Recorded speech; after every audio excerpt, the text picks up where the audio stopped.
Kwa upande wa video na audio umesimama mwenyewe au kuna mtu nyuma ambaye ameweza kutia mkono?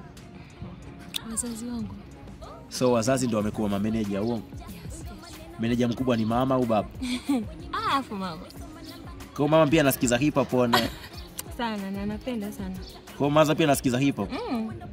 Tumetegemea maza wengi nakuta taarabu na mudau. So ni tofauti sana kwako kwa sababu tunaona muziki hata ambao unaufanya ni hip hop. So inatokea moja kwa moja kwenye familia. Inatokea moja kwa moja kwenye familia hip hop. Vipi kwenye familia yenu? Deidha alianza nani yani? Au ndio wa kwanza ambaye unataka kuwafungulia watu muziki, unataka kuwafungulia watu dunia ya kufanya muziki? Kwenye upande wa muziki. Na wameshafanya wana 1 2 3 ambazo wanakupa A to Z labda kuweza kukupa njia na hivi.